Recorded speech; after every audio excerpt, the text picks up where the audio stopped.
Hello दोस्तों, welcome to my first ever video. Today we will talk about CJI removal from CEC panel. सोचिए जिस body पर देश के फ्री और फेयर इलेक्शन करवाने की जिम्मेदारी है, उसके मेंबर्स चुनने का हक किसे होना? सिर्फ गवर्नमेंट के पास या उस प्रोसेस में जुडिशियरी का भी रोल होना चाहिए? इसी सवाल को लेकर सुप्रीम कोर्ट में एक बहुत ही बड़ी हियरिंग चल रही है। सुप्रीम कोर्ट ने पूछा है कि सीजेआई को चीफ इलेक्शन कमीशन के पैनल से क्यों हटा दिया गया। क्या ये एक पॉलिसी डिसीजन है या इससे इलेक्शंस के फ्री और फेयर ट्रायल पे भी असर पड़ सकता है? आज इस पूरे इशू को सिंपल वर्ड्स में समझते हैं। तो सबसे पहले समझते हैं कि इलेक्शन कमीशन ऑफ इंडिया करता क्या है। इलेक्शन कमीशन एक कॉन्स्टिट्यूशनल बॉडी है जो आर्टिकल 324 के अंडर स्टैब्लिश की गई है। इसका काम है Lok Sabha, Rajya Sabha, state assembly, president, vice president के इलेक्शन को फ्री, फेयर और ट्रांसपेरेंट तरीके से कंडक्ट करवाना। इसी वजह से इलेक्शन कमीशन की ट्रांसपेरेंसी और इंडिपेंडेंसी बहुत ही इम्पॉर्टेंट मानी जाती है। लेकिन कंट्रोवर्सी सिर्फ एक चीफ इलेक्शन कमिश्नर के अपॉइंटमेंट पे नहीं है। कंट्रोवर्सी इस बात पे है कि चीफ इलेक्शन कमिश्नर और इलेक्शन कमिश्नर को अपॉइंट कौन करेगा। मार्च 2023 में सुप्रीम कोर्ट के कॉन्स्टिट्यूशन बेंच ने ये कहा था कि जब तक पार्लियामेंट कोई न्यू लॉ नहीं बनाती तब तक चीफ इलेक्शन कमिश्नर और इलेक्शन कमिश्नर के अपॉइंटमेंट के लिए एक कमेटी बनेगी जिसमें होंगे prime minister, leader of opposition और चीफ जस्टिस ऑफ इंडिया।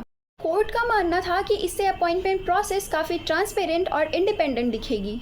लेकिन उसके बाद 2023 में पार्लियामेंट ने chief election commissioner and other election commissioner act 2023 pass किया। इस नए लॉ के बाद कमेटी में सीजेआई के जगह यूनियन कैबिनेट मिनिस्टर को इंक्लूड कर दिया गया, जिससे खुद प्राइम मिनिस्टर अपॉइंट करेंगे। इसी चेंज को अब सुप्रीम कोर्ट में चैलेंज किया गया है। हियरिंग के दौरान सुप्रीम कोर्ट ने गवर्नमेंट से एक सीधा सवाल पूछा कि चीफ जस्टिस ऑफ इंडिया को पैनल से रिमूव करने की क्या जरूरत पड़ी। कोर्ट ने कहा कि इलेक्शन कमीशन सिर्फ इंडिपेंडेंट होना नहीं चाहिए बल्कि लोगों को भी उसकी इंडिपेंडेंस नजर आनी चाहिए। जजेस ने कंसर्न रेज किया है कि क्या 2 मेंबर्स गवर्नमेंट के ही साइड से होने से और सिर्फ एक लीडर ऑफ अपोजिशन होने से क्या इलेक्शन के प्रोसेस पे जनता का ट्रस्ट उतना ही बना रहेगा या नहीं। दूसरी तरफ सेंटर ने अपना स्टैंड रखा। गवर्नमेंट ने कहा कि आर्टिकल 324 में ऐसा कहीं भी नहीं लिखा गया है कि कमेटी में चीफ जस्टिस ऑफ इंडिया का होना जरूरी है। गवर्नमेंट ने कहा कि पार्लियामेंट को पूरा अधिकार है अपॉइंटमेंट प्रोसेस डिसाइड करने का। गवर्नमेंट ने कहा कि सिर्फ इसीलिए एग्जीक्यूटिव पर डाउट नहीं किया जा सकता क्योंकि कमेटी में जुडिशियरी नहीं है।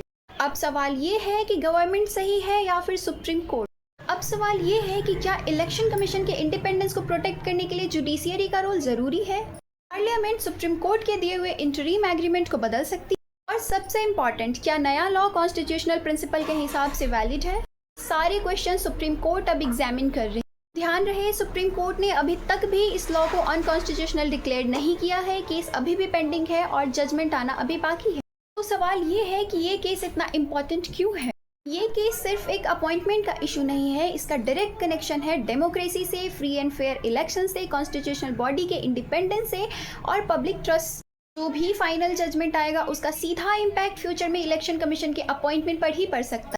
फिलहाल सुप्रीम कोर्ट ने सेंटर से क्वेश्चंस पूछे हैं और सेंटर ने अपना लीगल स्टैंड उनके सामने रखा है। अभी भी फाइनल डिसीजन नहीं आया है और जैसे ही फाइनल डिसीजन आएगा मैं आप लोगों के लिए अपडेट लेकर के जरूर आऊँगा। अगर वीडियो अच्छी और इन्फॉर्मेटिव लगी हो तो लाइक कीजिए, चैनल को सब्सक्राइब कीजिए और बेल आइकन जरूर दबाइए। और हाँ, कमेंट सेक्शन में अपना राय जरूर रखिएगा कि क्या सीजेआई को पैनल में होना चाहिए या नहीं होना चाहिए।